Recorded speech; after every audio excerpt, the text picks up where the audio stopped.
नमस्ते दीदी। दीदी, गर्मी का मौसम है। मेरी बेटी मुझसे बहुत गुस्सा हो जाती है क्योंकि मुझे कोल्ड कॉफ़ी बनाना नहीं आता है। क्या करूं, बहुत दुखी हूं। और भाई, बेटी नाराज़ होगी तो दुख तो होगा ही। आप एक सिंपल सा काम है, आप कॉफ़ी बनाना सीख लीजिए। कोल्ड कॉफ़ी बहुत इजी है, बिल्कुल। आपकी बेटी भी हैप्पी, आप भी हैप्पी, और जब बच्चा हैप्पी होता है तो सब हैप्पी होते हैं। ठीक है ना? तो कोई मुश्किल काम नहीं है, कॉफ़ी बनाना सीख लीजिए। मैंने अपने एक चैनल में इसी में ही डाला है कोल्ड कॉफ़ी बनाने के। और मैंने आपका ये क्वेश्चन देखा था ना, तभी मैंने ये डाल दिया था, इसीलिए मॉर्निंग में आज ही डाला है मैंने। क्योंकि आपने कहा कॉफ़ी के लिए, अब बेटी नाराज़ हो, ये तो पॉसिबल नहीं है ना। सिंपल सा प्रोसेस है, उसमें मैंने दिया, आप देख लीजिएगा।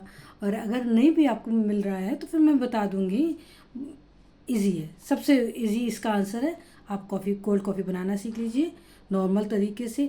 With in 1 minute, maximum 2 minutes लगेंगे, और आप कॉफ़ी अच्छे से बना ले जाओगे। झाग वाली होगी, प्लस उसमें जो टेस्ट आएगा, मस्त आएगा। कोल्ड कॉफ़ी का तो मज़ा ही कुछ और है। मैं बनाती हूँ, रेगुलर बनाती हूँ या ऑल्टरनेट डेज। इधर कभी कभी रेगुलर भी हो जाता है क्योंकि समर सीज़न है तो मैक्सिमम यही चलता है। और समर वेकेशंस चल रही हैं इस टाइम पे। बच्चों की तो फर्स्ट डिमांड रहती है कि लिक्विड में अगर इवनिंग में आप दे रहे हो ना, तो मिल्क नॉर्मल देने की बजाय आप कोल्ड कॉफ़ी बना दो। बस, प्रॉब्लम सॉल्व चुटकियों में। 2 मिनट्स के में होती है सॉल्व। चलिए, ठीक है, नेक्स्ट क्वेश्चन।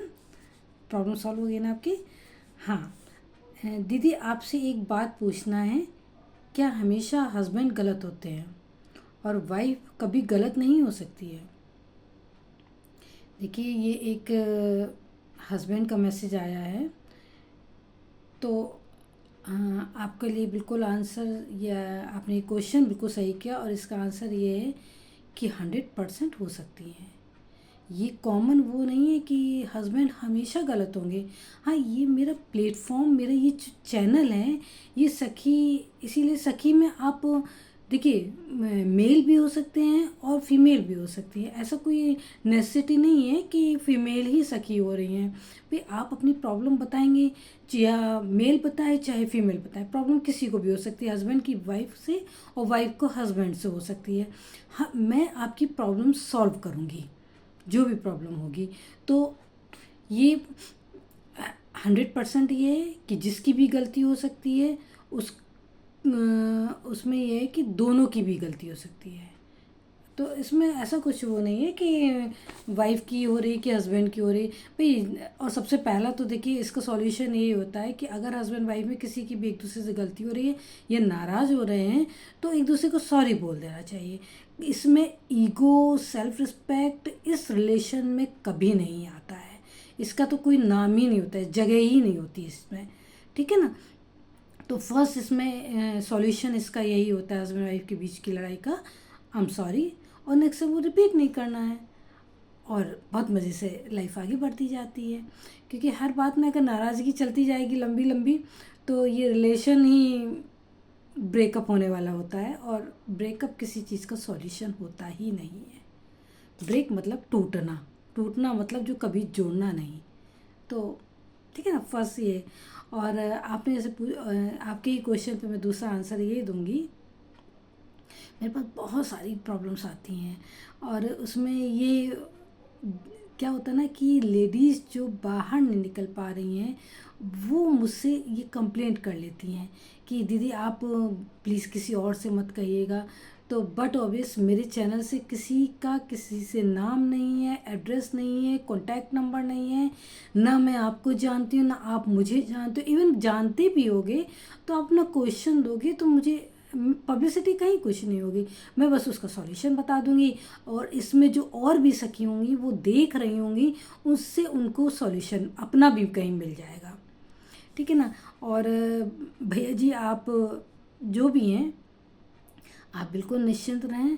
ऐसा कुछ नहीं है कि फीमेल ही सही होंगी हमेशा, मेल भी सही होते हैं। मेरे घर में भी देखिए, मेरे हस्बैंड हैं, मतलब हम दोनों के बीच में क्या लड़ाई नहीं होती है?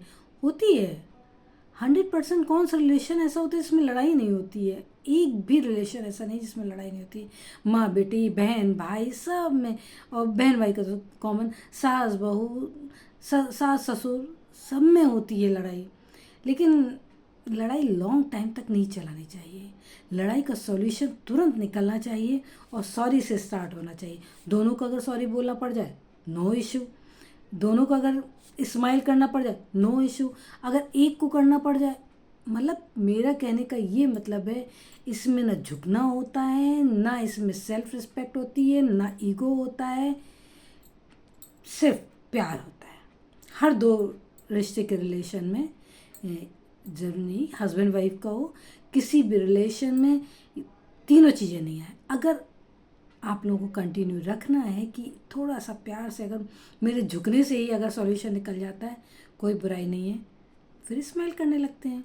वरना बाद में बहुत गिल्ट होता है, काश मैंने सॉरी बोल दिया होता, काश ऐसा कर लिया होता।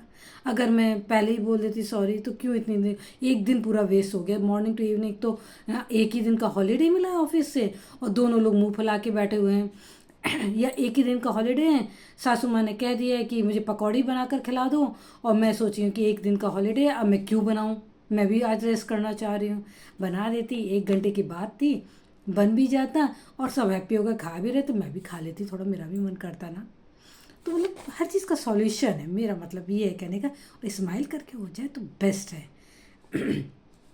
एनीवे, थर्ड क्वेश्चन है कि अच्छा,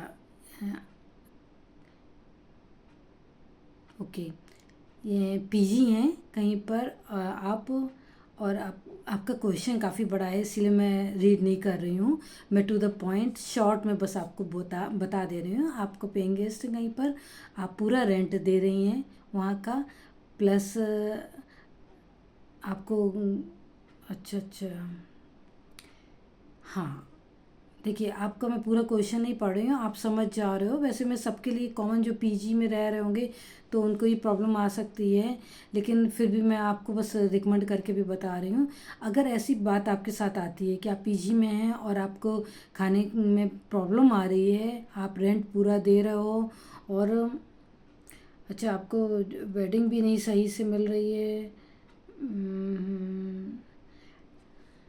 आप सीधे उनसे बात करिए जो वहाँ के ओनर हैं। देखिए, मैं खाली कर दूँगी। आपने या तो पेरेंट्स से कहिए और उनसे बोलिए कि मैं यहाँ पे सरवाइव नहीं कर पा रही हूँ, पानी जो आ रहा है वो अच्छा नहीं आ रहा है, मेरी तबीयत ख़राब हो जा रही है। और ऐसे पढ़ाई और तबीयत, या वर्किंग और तबीयत, या कोई भी काम हो, तबीयत ख़राब होती है तो पॉसिबल नहीं है कोई भी चीज़ करना हैप्पी होकर। उसको एक बर्डन होगा, आपकी तबीयत भी ख़राब है और आप काम भी कर रहे हो, चाहे आप स्टडी कर रहे हो, चाहे जॉब में जा रहे हो, तो ये पॉसिबल नहीं है। आप उनको डायरेक्टली बोलिए, इसमें कोई हेजिटेशन नहीं है कि वो आपके रिलेटिव हैं तो आपसे क्या बोलेंगे कि, अब या मतलब आपको कोई हेजिटेशन करने की ज़रूरत नहीं है इसमें। आपको इतनी प्रॉब्लम्स हो रही है कि आप फिज़िकली अनफिट हो जा रहे हो, भाई हेल्थ इश्यू जहाँ हो जा रहा है वहाँ पे कोई हेजिटेशन का नहीं आता है। खाने में प्रॉब्लम हो रही है, आप डायरेक्टली बोलो। आप नहीं बोल पा रहे, अपने पेरेंट्स से बोलो, आपके पेरेंट्स बहुत अच्छे से बात कर लेंगे कि खाने में प्रॉब्लम हो रही है और पानी भी नहीं सही आ रहा है। तो और उनको वार्निंग देकर, आप 1 मंथ में है तो आप खाली कर दो। अब इस तरह से जो भी है, आप इतने दिन से जब झेल रहे हो, और मैं तो ये कहूँगी कि इसमें डायरेक्टली कोई 1 मंथ की बात नहीं है। भाई आप ट्रीटमेंट ले रहे हो, सब कुछ चल रहा है, आपको तो पहले ही ये बात बोल देना चाहिए था। और अभी देर नहीं है, आप बोलिए उनको वार्निंग देकर, और आप दूसरी जगह लीजिए फिर, या उनको वार्निंग दीजिए आप सही, कि आप सही से हमें ट्रीट करिए।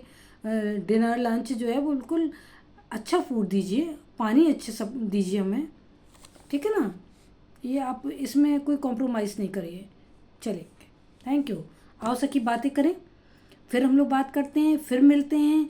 और जो भी आपके पास इश्यूज प्रॉब्लम हो रही हैं, आप कहिए, ये आपके लिए ऐसा प्लेटफॉर्म है जो कहीं पर बात नहीं जाएगी। आप मुझसे सब कुछ शेयर कर सकते हो और आपको सब चीज़ का सॉल्यूशन मिलेगा। मेल फीमेल कोई इशू नहीं है, बच्ची बेटे सब लोग मुझसे शेयर कर सकते हैं, मैं खुल के हर चीज़ का जवाब दूंगी। ओके, आओ सखी, बातें करें नेक्स्ट टाइम।